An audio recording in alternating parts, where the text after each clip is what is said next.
प्यारे बच्चों, आप सभी को मेरा प्यार भरा नमस्कार। आज हम कक्षा 8 सत्र के हिंदी साहित्य का पाठ नंबर 3 परनिंदा के बारे में चर्चा करेंगे। तो आइए शुरू करते हैं। प्रस्तुत पाठ में लेखक ने अलग अलग घटनाओं के माध्यम से समाज में फैली निंदा, परनिंदा का अर्थ होता है दूसरों की निंदा करना।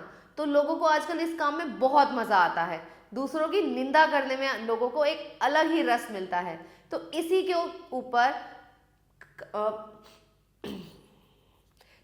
के ऊपर हमारे लेखक ने एक रचना दी है, जिसमें उन्होंने बताया है कि लोगों को निंदा करके कितना ही आनंद आता है। दूसरों की निंदा करने में लोग परम आनंद की अनुभूति करते हैं। तो इस पाठ में लेखक ने अलग अलग घटनाओं के माध्यम से समाज में फैली निंदा की प्रवृत्ति को व्यंग्यात्मक मतलब हंसी के रूप में व्यंग्यात्मक शैली में प्रस्तुत किया है। लेखक का मानना है कि निंदा की प्रवृत्ति व्यक्ति के दैनिक जीवन में इस प्रकार से प्रवेश कर गई है कि इसमें कोई भी अछूता नहीं रह सका। हर कोई व्यक्ति, आप अपने आसपास जितने भी व्यक्तियों को देखते हैं, हर कोई किसी न किसी की निंदा करने में व्यस्त है। कुछ व्यक्ति ने तो इसे अपने जीवन में के अन्य कार्यकलापों की भांति आवश्यक बना लिया है। तो ये उनके जीवन का अवश्य कार्य हो चुका है। इसी अप्रिय चलन को लेखक ने मनोरंजक ढंग से दर्शाया है। तो इस पाठ में हम यही देखेंगे कि किस तरीके से लोग दूसरों की निंदा करते हैं और उसमें एक अलग तरीके के मजे को वो अनुभव करते हैं। साहित्य शास्त्रियों ने रसों की संख्या 10 मानी है। तो साहित्य के अनुसार 10 ही संख्या है रसों की। रस मतलब हास्य रस, रुदन रस, इस तरीके को रस बोला जाता था।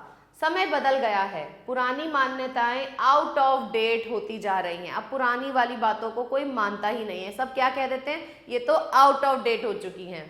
एक साहित्य के विद्यार्थी से जब पूछा गया, तो एक बार एक साहित्य के विद्यार्थी से उसके ही टीचर ने प्रश्न किया, बेटा बताओ तुम्हें सबसे अच्छा रस कौन सा लगता है। तो तुम्हें क्या लगता है बच्चों, उसने क्या जवाब दिया होगा? उस विद्यार्थी ने जवाब दिया, उसने उत्तर दिया गन्ने का रस। उसे ये पता ही नहीं था कि रस कौन कौन से होते हैं। तो उसने बोला सर मुझे तो गन्ने का रस पसंद है। अध्यापक महोदय साहित्य के इस रस का नाम सुनकर चुप ही हो गए। सर ने सोचा भाई इसका कुछ नहीं हो सकता, इसे तो पता ही नहीं है, ये तो रस को गन्ने के रस से कंपेयर कर रहा है।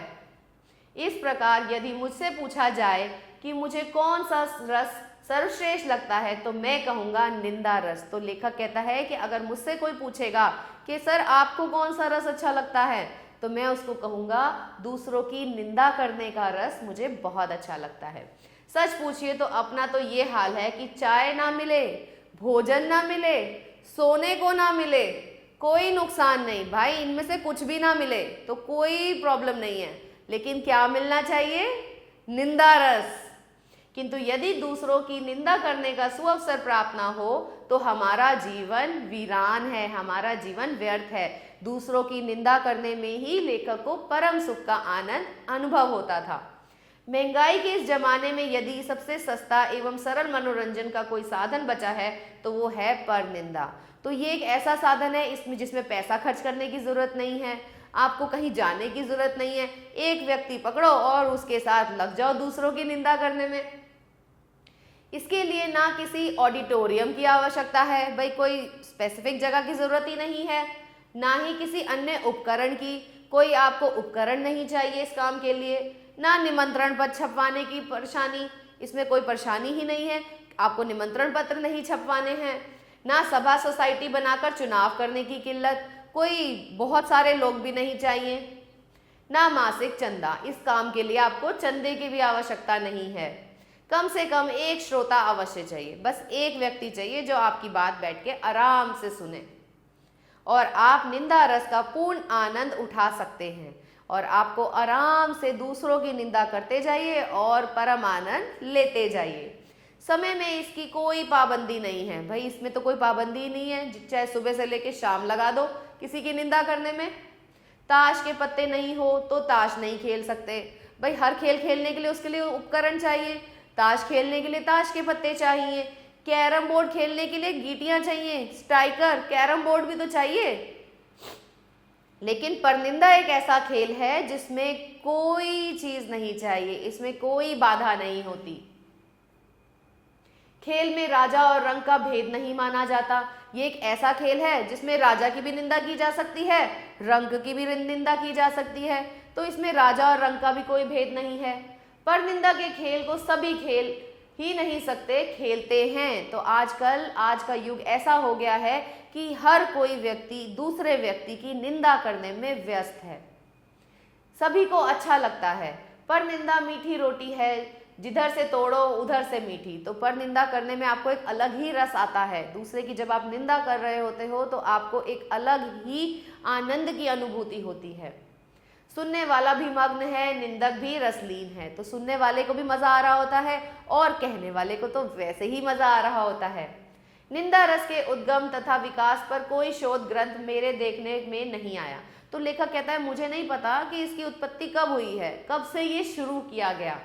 सुना है हाल ही में किसी विश्वविद्यालय में हिंदी साहित्य में निंदा रस शीर्षक से एक रूपरेखा प्रस्तुत की गई है। तो कहते हैं कि मुझे ऐसे लगता है कि एक विद्यालय में, एक विश्वविद्यालय मतलब यूनिवर्सिटी में इसके ऊपर शोध निकाला गया है। इस रूपरेखा में वैदिक काल से इस परंपरा का संकेत मिलता है। तो जिसमें बताया गया है कि परनिंदा आज का टॉपिक नहीं है, ये तो वैदिक काल से चलता आ रहा है। कबीर दास जो सैकड़ों वर्ष पुराने कवि हैं, संत थे, मुझे ऐसा प्रतीत होता है कि वे भी किसी निंदक के सताए हुए थे। तो उन्हें ऐसे लगता है कबीर दास के दोहे पढ़ने पर उन्हें ऐसी फीलिंग आती है जैसे कबीर दास जी भी किसी निंदक के ही सताए हुए थे। उन्होंने लिखा, निंदक नियरे राखिए आंगन कुटी छवाए, बिन पानी साबुन बिन निर्मल करे सुभाए। तो इसमें कबीर दास जी कहना चाहते हैं कि हमें अपने निंदकों की भी जानकारी रखनी चाहिए। वो हमारे बारे में क्या कह रहे हैं वो भी हमें सुनना चाहिए। क्यों? क्योंकि ऐसा करने से वो ये प्रकाशित कर रहे हैं कि उनमें क्या क्या कमियां हैं और वो कमी हम अपने अंदर में से, स्वयं में से दूर कर सके। इसलिए हमें अपने आलोचकों की बातें भी सुननी चाहिए। तिनका कबू न दीगनिए जो पलयन तय होए, कबहू उड़ी आँखें परे पीर घनेरी होए। तो इसमें कबीरदास जी कहना चाहते हैं कि हमें किसी को कम नहीं आंकना चाहिए, हमें किसी को भी छोटा बड़ा नहीं समझना चाहिए, हर आलोचना को सोचना चाहिए। क्योंकि जो जैसे एक तिनका, कितना छोटा सा तिनका होता है, पैर में लग जाता है आके, अगर वो आंख में गिर जाए तो आपको कितनी पीड़ा होगी। तो वही वो बताना चाहते हैं कि छोटी सी बात के पीछे हमें दूसरों को अवहेलना नहीं देनी चाहिए। कबीरदास तो महात्मा थे, यदि उनका सिद्धांत सब मानते तो निंदा पीछे पीछे ना की जाती। तो कहते हैं कि अगर कबीरदास जी की बात मानी जाती तो कोई पीठ पीछे एक दूसरे की बुराई ना करता, मुंह पे ही कर देते। सच पूछा जाए तो निंदा का आनंद परोक्ष में ही होता है, निंदा का आनंद पीठ पीछे करने में ही होता है। कोई भी निंदक को सादर आमंत्रित करके यह नहीं चाहेगा कि निंदक द्वार निंदा सुनकर वह अपने मन को निर्मल करे। तो कोई भी ये नहीं सोचता ना कि हम किसी और की निंदा कर रहे हैं तो हम अपने मन को गंदा कर रहे हैं, ये नहीं, हम दूसरे को साफ नहीं कर रहे। कबीरदास जी तो तिनके की निंदा करने को भी बुरा समझते हैं। वो कहते हैं कि मुझे तो तिनके की बुराई भी अच्छी नहीं लगती, किंतु आजकल निंदा के क्षेत्र में नए क्षितिज छुए जा रहे हैं। तो वो कहते हैं कि तिनके तक की भी नहीं करनी चाहिए निंदा, लेकिन लोग आजकल निंदा करने में आसमान को भी छूने जा रहे हैं। निंदा करने में लोग अपने डैडी जी को भी नहीं छोड़ते, अपने पिताजी को भी नहीं छोड़ते। अब देखते हैं बच्चों कैसे। गुरुजी तो किसी की गिनती में ही नहीं रहे, मतलब कि गुरुजी को तो कोई मानता ही नहीं कि वो निंदा नहीं करेंगे, उनकी तो निंदा हम कर ही रहे हैं। आजकल पिताजी की भी निंदा होती है। अब देखो बच्चों कैसे होती है। एक विद्यार्थी से जब परीक्षा में फेल होने का कारण पूछा गया तो वह बोला, हम तो अपने डैडी जी की लापरवाही के कारण फेल हो गए। हमने पूछा, सो कैसे? तो लेखक ने पूछा कैसे? उसने बताया, हम तो परीक्षा दे आए, बाद में डैडी जी को परीक्षकों के पास जाकर हमने अंक बढ़ाने थे, ये उन्होंने नहीं किया, इसी का नतीजा यह है कि हम फेल हो गए। तो यहाँ पे अपने डैडी जी की बुराई बच्चे ने कैसे करी? कहता है हम तो परीक्षा दे आए थे, अब नंबर बढ़वाने के लिए तो पिताजी को ही तो जाना था। किसके पास? टीचर के पास पिताजी गए नहीं और टीचर ने हमें फेल कर दिया। जिम्मेदार डैडी ही हैं। हम उनकी मुंह की तरफ देखते रह गए। तो भाई लेखक तो देखता ही रह गए। बताओ डैडी जी कैसे जिम्मेदार हुए? अरे पढ़ाई तूने नहीं करी, फेल तू हो गया। इसमें बेचारे डैडी जी कहाँ से आ गए। एक घर में सास दिन भर के लिए कहीं गई हुई थी। तो सासू माँ दिन भर के लिए घर से गायब थी। किसी पड़ोसन को उस घर में से कुछ लेना था। तो पड़ोसन थी उनके घर के आसपास की, तो उसे कुछ लेना था। सास कभी किसी को कुछ नहीं दिया करती थी। पड़ोसन ये बात जानती थी कि सास तो कभी कुछ नहीं देगी, आज घर से बाहर है, आज तो छूट है। पड़ोसन चतुर थी, उसने सास की निंदा करना प्रारंभ किया। तो उसने क्या काम शुरू किया? उसने बहू के आगे सास की निंदा करने के पुरंदे ही खोल दिए। बहू ऐसी रसमग्न हुई कि उसे चीजें ही नहीं दी बल्कि अपनी ओर से उसे अनेक उपहार भी दिए। अब जब सास की बुराई हो रही है तो बहू को भी रस आ गया। जब बहू को रस आया तो उसने उसको चीजें ही नहीं दी, उपहार भी दिए। ले बहन ये भी ले जा। बिना कुछ खाए उस पड़ोसन से सास की बुराई सुनती रही। वो शाम तक बैठी हुई सास की बुराई सुनने में मग्न रही। हमारे पड़ोस भी मजेदार व्यक्ति हैं। हमारे पड़ोसी कैसे हैं? तो लेखक कहना चाहते हैं कि उनके भी एक पड़ोसी हैं जो बड़े ही मजेदार व्यक्ति हैं। उन्हें आप सदैव परनिंदा में लीन पाएंगे। तो वो एक ऐसे व्यक्ति हैं जिन्हें दूसरों की निंदा करने में अत्यधिक सुख मिलता है। यदि परनिंदा में कोई विश्व प्रतियोगिता होती तो वे इस पुरस्कार प्राप्त करते। तो लेखक कहना चाहते हैं कि वो इतनी परनिंदा करते हैं कि अगर कोई प्रतियोगिता होती ना तो उसमें तो वो प्रथम स्थान लेते। किसी की प्रशंसा सुनना वे पाप समझते हैं। वो किसी की तारीफ नहीं सुन सकते। आप किसी की तारीफ करें तो वो तुरंत कहेंगे, वो एकदम से क्या कहेंगे? अजी आज 4 पैसे हो गए, बाबूजी पर भूखे मरते थे, कई बार तो इनकी माँ हमारे घर से आटा मांग कर ले गई, इसकी बहन की बारात में बड़ी फजीहत हो जाती अगर हमारे डैडी उन्हें रुपए उधार ना देते। तो अगर आपने किसी की तारीफ कर दी तो वो उसको भी नहीं छोड़ते थे। कहते थे आज 4 पैसे हो गए हैं तो घमंड आ गया है, पिताजी के टाइम तक तो ये भूखे ही मरते थे, इनकी माताजी रोज हमारे घर से ही आटा लेके जाती थी, अगर मेरे पापा इसकी बहन की शादी में पैसे ना देते तो बहन की शादी ही ना हो पाती। एक दिन मैं और वे एक कवि सम्मेलन में गए। तो लेखक कहते हैं वो अपने उसी पड़ोसी के साथ जो परनिंदा करने में मजा लेते थे उनके साथ वो एक कवि सम्मेलन में गए। उन्होंने कई कवियों के मुंह पर अपनी प्रशंसा की।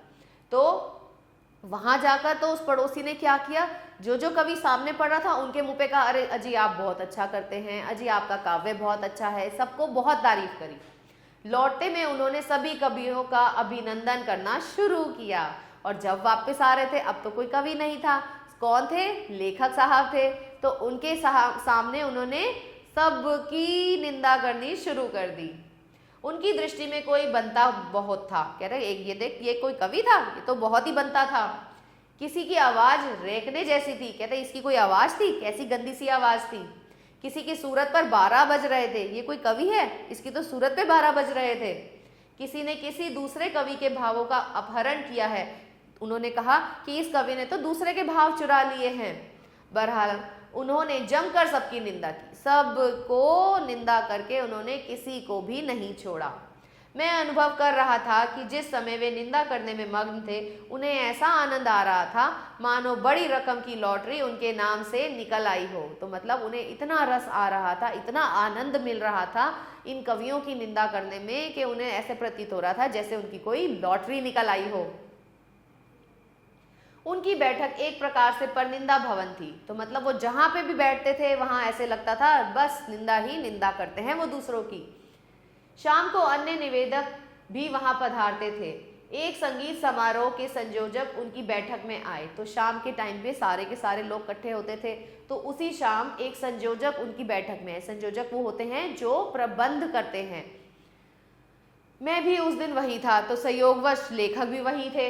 वे संयोजक से बोले, भाई इस संसार में संयोजक दुर्लभ है।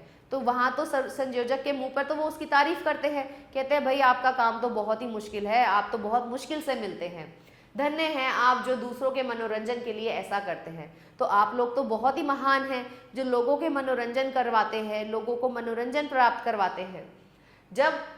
जबकि व्यक्ति अपने में ही सिमटा चला जा रहा है, आप एक अपवाद स्वरूप ही कहे जाएंगे। तो कहते हैं आजकल लोग अपने में ही बिजी हैं, तो आप एक ऐसे लोग हैं जो लोगों को मनोरंजन देते हैं, लोगों को इकट्ठा करने का काम करते हैं। मैं अवश्य हाजिर होऊंगा और मेरे लायक कोई सेवा बताइए। तो वो उनको कहते हैं कि आपके जो कार्य है मैं उसमें ज़रूर आऊँगा, और अगर मेरे लायक कोई सेवा हो तो वो भी मुझे बताइए। उन्हें चाय पिलाई, उन प्रबंधन जी को इन्होंने चाय भी पिलाई। जो ही वे बैठक से बाहर निकले, फिर क्या था, बस उनके बाहर जाने की ही देर थी कि हमारे पड़ोसी जी तो शुरू हो गए, कहने लगे धंधा बना रखा है लोगों ने। तो अब उन्होंने क्या किया, सारे लोग, बाकी लोग जो बैठे थे उनके सामने बोला कि ये कोई संयोजक है, इसने तो धंधा बना रखा है। ये संगीत के नाम पर सारे गामा भी नहीं जानते, इनको तो संगीत का सारे गामा पा भी नहीं आता, लेकिन चल दिए संयोजक बनकर। लेकिन देखो प्रबंधक बने बैठे हैं, ना कभी चंदे का हिसाब देते हैं, ना तो ये कभी पैसे का हिसाब देते हैं। अजी उन्होंने तो इन कामों से ही अपनी हैसियत बनाई है, सारा चंदा खुद ही खा जाते हैं, तभी तो इतने ऊंचे बन बैठे हैं। मैंने उनको टोका भी। मैंने तो फिर लेखक ने कहा कि भाई साहब थोड़ा शांत रहिए।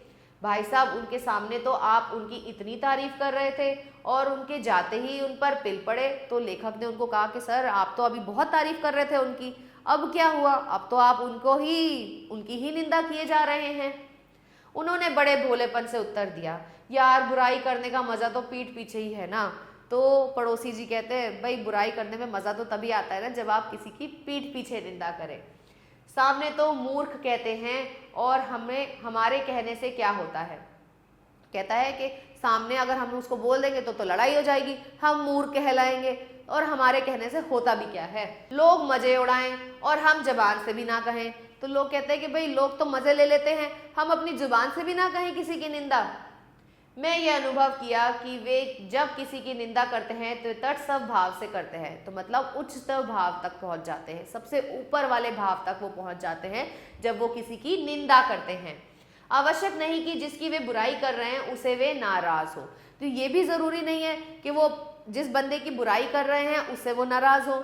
नाराजगी ना होने के बावजूद भी वो किसी की भी निंदा कर देते थे। उनकी तो बुराई करने की आदत पड़ गई थी, तो उनको निंदा करने की, लोगों की बुराई करने की बहुत बुरी आदत पड़ गई थी। वे बुराई के लिए बुराई करते थे, किसी का दिल दुखाना उनका उद्देश्य नहीं। तो वो उनका उद्देश्य किसी का दिल दुखाना नहीं होता था, बस बुराई करनी है इसलिए कर दी। कई बार वे अपनी इस आदत के कारण परेशानी में भी पड़ गए। तो अब लेखक ने एक ऐसा वाक्य बताया है जब वो अपनी ही इस आदत की वजह से बुरी तरह फंस गए थे। तो देखते हैं वो कौन सी आदत है। अपने पड़ोसी में रहने वाली एक पौंड बुआ जी के बारे में उन्होंने ऐसा ही कुछ कह दिया। तो मतलब एक बुजुर्ग महिला के बारे में जो बुआ जी उनके घर के आसपास रहती थी, उनके बारे में उन्होंने कुछ ऐसा ही कह दिया था। वे तो घर पर चढ़ आई, तो भैया वो तो आटा दाल भाव सब लेके चढ़ गई उनके ऊपर और लगी इनको धमकाने। काफी आदमी भी जुड़ गए। जिसने उन्होंने बुआ जी की बुराई की थी वह भी साक्षी के रूप में उपस्थित था। अब उन्होंने जिसके सामने बुराई करी थी ना बुआ जी की, उसने तो जाके बुआ जी को बता दिया। तो बस बुआ जी तो चढ़ गई उनके ऊपर और बहुत सारे लोगों को आना पड़ा अब बीच बचाव करने में। तो बुआ जी ने कहा लो पूछ लो इसी से, इसी के सामने बुराई करी थी ना तुमने। भाईजान रंगे हाथ पकड़े गए थे। भाई वो तो चोरी करते हुए पकड़े गए थे इस बारी, बचते तो बचते कैसे। बड़ी मुश्किल से लोगों ने माफी मंगवाकर उनका पिंड छुड़ाया। तो लोगों ने कहा कि भैया माफी मांग लो बुआ जी से, तभी बुआ जी छोड़ेंगी।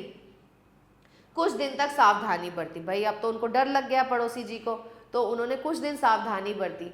लेकिन चोर चोरी से जाए पर हेरा फेरी से ना जाए।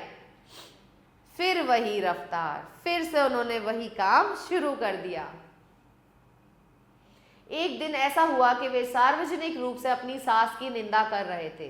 वे इसमें इतने बेगार करती थी हैं, उनका कैसा चिड़चिड़ा स्वभाव है, कैसी लोभन है, आदि आदि। तो एक दिन तो क्या हुआ, उन्होंने अपनी सास को भी नहीं छोड़ा, सास की भी बुराई करने बैठ गए वो कि कैसी सी स्त्री हैं, लोभन हैं, फलाना है, चिड़चिड़ा स्वभाव है। किसी ने सही कहा कि दीवारों के भी कान होते हैं। और भाई जिसके सामने ये परनिंदा हुई उनमें से एक व्यक्ति ने जाके सारी की सारी पोल खोल दी। बैठक में सभी प्रकार के लोग जमते हैं, किसी ने उनकी श्रीमती से जाकर सब बातें कह दी और ये सारी बातें जाके किसी ने उनकी पत्नी को कह दी कि लो जी, आपकी तो माता जी की बुराई कर रहे हैं आपके पतिदेव। सुबह सुबह मेरे घर आए और परेशानी की हालत में बोले, भाई क्या बताऊं, ऐसी बुरी बात पड़ गई है। तो वो अब लेखक के घर जाते हैं पड़ोसी जी और कहते हैं, भाई मैं तो बहुत बुरी तरह फंस गया हूँ, मैंने मजाक मजाक में अपनी सास जी के बारे में कुछ कह दिया। तो कहते हैं कि मैंने तो मजाक किया था, अपनी सास की परनिंदा कर दी।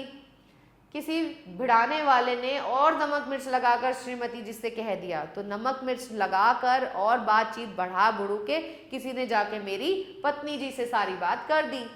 कल दिन भर खाना नहीं बना, तो बीवी ने मेरी कल खाना ही नहीं बनाया।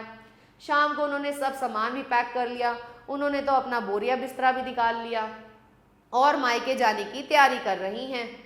भाई तुम ही चलो, कुछ हो सके तो इस मामले को समाप्त कराओ। तो कहते तुम मेरे साथ चलो भैया और इस मामले को समाप्त कराओ, मेरी पत्नी को समझाओ। मैंने कहा यार ये पहली बार है, आज पहली बार है, क्यों नहीं अपनी जुबान पर काबू रखते हो। तो कहते हैं कि भाई तुम्हें अपनी जुबान पर काबू रखना चाहिए था, कम से कम अपनी सास की तो परनिंदा मत करते। मन बहलाने के और भी अनेक साधन हैं। तो वो लेखक उसको बोलते हैं कि मन बहलाने के तो बहुत साधन हैं, तुम कोई खेल खेल लो, टीवी देख लो, कुछ भी कर लो।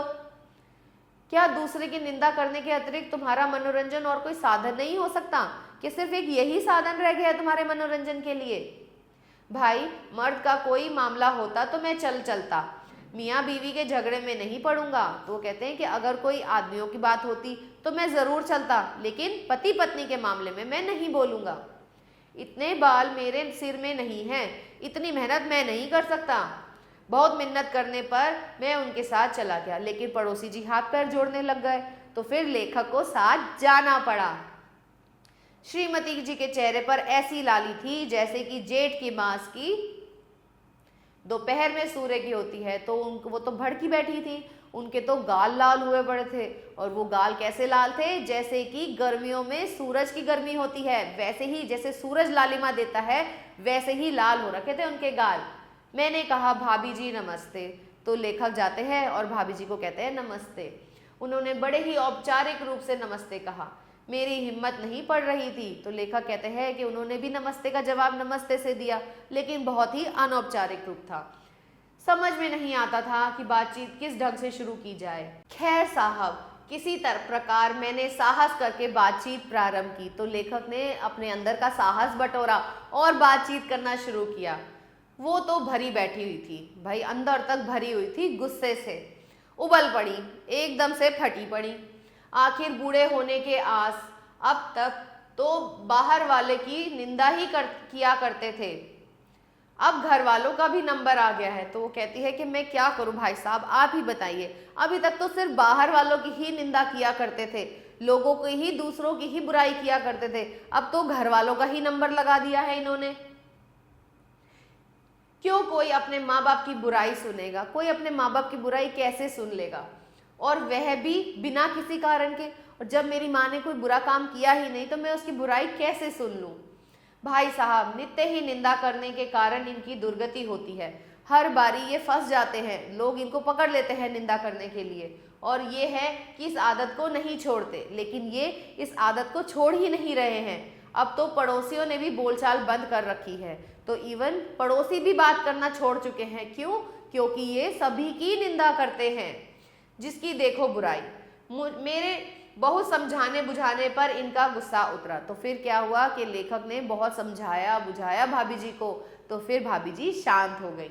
उन्होंने श्रीमती जी के सामने प्रतिज्ञा की कि वे किसी की निंदा नहीं करेंगे। तो अब हमारे पड़ोसी जी ने क्या किया? उन्होंने अपनी श्रीमती के सामने कसम खाई, वादा किया कि अब मैं किसी की निंदा नहीं करूंगा, लेकिन मुझे पूर्ण विश्वास है कि वे शीघ्रातिशीघ्र किसी की निंदा करेंगे, क्योंकि वे निंदा को ही रसराज मानते हैं। तो लेकिन वो ये कहते हैं कि मुझे पता है इन्होंने आज वादा तो जरूर कर दिया है, लेकिन ये जरूर जल्दी ही जल्दी किसी ना किसी की निंदा जरूर करेंगे, क्योंकि इन्हें इसी में ही आनंद आता है।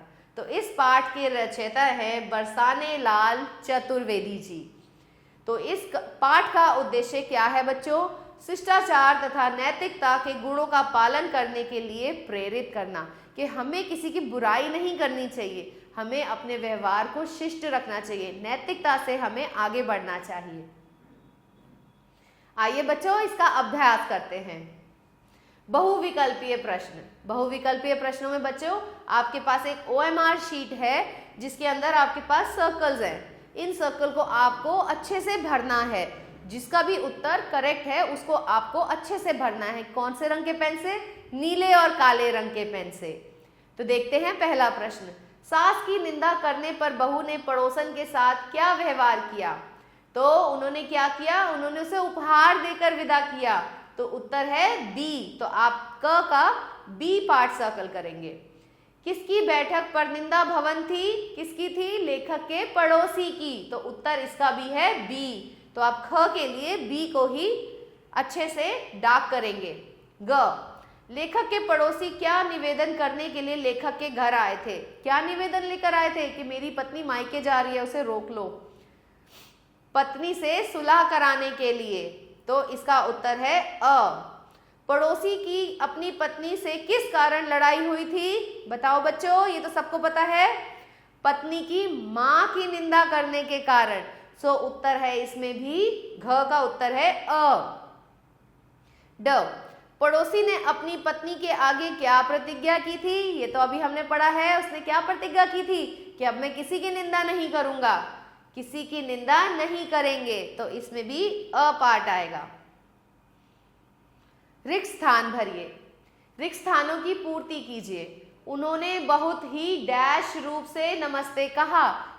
भाभी जी ने कैसे कहा था? औपचारिक रूप से। चल दिए संयोजक बनकर, ना कभी चंदे का हिसाब देते हैं। आप एक डैश स्वरूप ही कहे जाएंगे, अपवाद स्वरूप। एक डैश समारोह के संयोजक उनकी बैठक में आए, संगीत समारोह। हमारे पड़ोसी भी एक डैश व्यक्ति है। हमारे पड़ोसी भी एक विचित्र व्यक्ति हैं। हमारे पड़ोसी भी एक मजेदार व्यक्ति हैं। अति लघु उत्तरीय प्रश्न। निम्नलिखित प्रश्नों के उत्तर दीजिए। प्रस्तुत पाठ के लेखक को कौन सा रस सर्वाधिक प्रिय था? उनको निंदा रस सर्वाधिक प्रिय था। इस पाठ के लेखक कौन है? बरसाने लाल चतुर्वेदी जी। प्रस्तुत पाठ को आप गद्य के किस विद्या के अंतर्गत रखेंगे? निंदा रस। श्रीमती के चेहरे पर कैसी लाली थी? ज्येष्ठ मां के सूर्य के समान लाली थी। निंदा का आनंद किसमें होता है? निंदा का आनंद पीठ पीछे बुराई करने में होता है। भाव स्पष्ट कीजिए। बच्चों इन दोहों के उत्तर हम पाठ में पढ़ चुके हैं, तो आइए एक बारी और करते हैं। निंदक नियरे राखिए, आंगन कुटी छवाए, बिन पानी साबुन बिन निर्मल करे सुभाए। तो मनुष्य को अपने आलोचकों का ध्यान रखना चाहिए। कौन कौन हमारी आलोचना कर रहा है, कैसे कैसे कर रहा है, इस सारी बातों का ध्यान रखना चाहिए, क्योंकि ऐसा करने से वे स्वयं की अपनी ही कमियों को प्रदर्शित कर रहे हैं और वो कमियां हम अपने अंदर दूर कर सकते हैं। तिनका कबहू ना नदिए, जो पायन तर होए, कबू उड़ी आखिन परे, पीर घनेरी होए। तो प्रस्तुत दोहे में कबीर दास जी कहना चाहते हैं, किसी को भी छोटा समझकर, किसी की भी शक्तियों को कम आंककर हमें उसकी अवहेलना नहीं करनी चाहिए, क्योंकि तिनका होता तो बहुत छोटा सा है, पैर में लगा पता भी नहीं चलता, लेकिन जब वो आंख में गिर जाता है तो हमें अत्यधिक पीड़ा प्रदान करता है। निम्नलिखित मुहावरों का अर्थ लिखकर वाक्य में प्रयोग कीजिए। रंगे हाथ पकड़ना, चोरी पकड़े जाना। चोर की चोरी पकड़े जाने पर पुलिस उसे पकड़ कर ले गई। पिंड छुड़ाना, ऐसे व्यक्ति से जान छुड़ाना जो आपके पीछे पड़ जाए। भाई उससे पिंड छुड़ाना तो बहुत ही मुश्किल काम था। दिल दुखाना, किसी को बुरा कहना, हमें किसी का दिल नहीं दुखाना चाहिए। नमक मिर्च लगाना, बढ़ा चढ़ा कर बात करना, उसने अपनी सास की बुराई नमक मिर्च लगाकर कर दी। निम्नलिखित शब्दों के विलोम शब्द लिखिए। आनंद, आनंद का होता है बच्चों वेदना। प्रशंसा, प्रशंसा का निंदा। निर्मल, निर्मल का होता है मलिन। चतुर, चतुर का होता है मूर्ख। प्रारंभ, प्रारंभ का होता है अंत। हास्य, हास्य का होता है रुदन। निम्नलिखित वाक्यों को निषेधात्मक वाक्यों में बदलकर पुनः लिखिए। ऐसे वाक्य जिसके अंदर आप न शब्द का प्रयोग करें। साहित्य शास्त्रियों ने रसों की संख्या 10 ना मानी है। हम मनोरंजन का सरल साधन, यह मनोरंजन का सरल साधन नहीं है। उन्होंने श्रीमती जी के सामने प्रतिज्ञा ना की। निंदा के कारण दुर्गति ना होती है। मेरे बहुत समझाने बुझाने पर उनका गुस्सा ना उतरा। निम्नलिखित समास विग्रहों के लिए समस्त पद लिखिए। तो बच्चों, रात और दिन, माता और पिता, अन्न और जल, सुख और दुख, दोनों ही कैसे हैं? दोनों ही, चाहे पहला वाला ले ले चाहे दूसरा, दोनों ही इंपॉर्टेंट है, तो इसलिए इन सब में द्वंद समस्त है। निम्नलिखित वाक्यों में रंगीन शब्दों के कारक बताइए। वे अपनी सास की निंदा कर रहे थे, तो ये है आपका संबंध कारक। मेरे सिर से इतने बाल नहीं है, इसमें है बच्चों से आ रहा है, तो ये है अधिकरण कारक। उन्होंने बहू को परेशानी में डाल दिया, तो को शब्द आने की वजह से ये है कर्म कारक। निंदा का रस परोक्ष में ही होता है, ये भी अधिकरण कारक है। एक दिन वे कवि सम्मेलन में गए, अधिकरण कारक।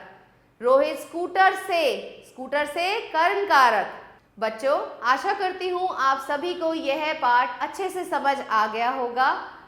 मिलते हैं अगले पाठ में। धन्यवाद।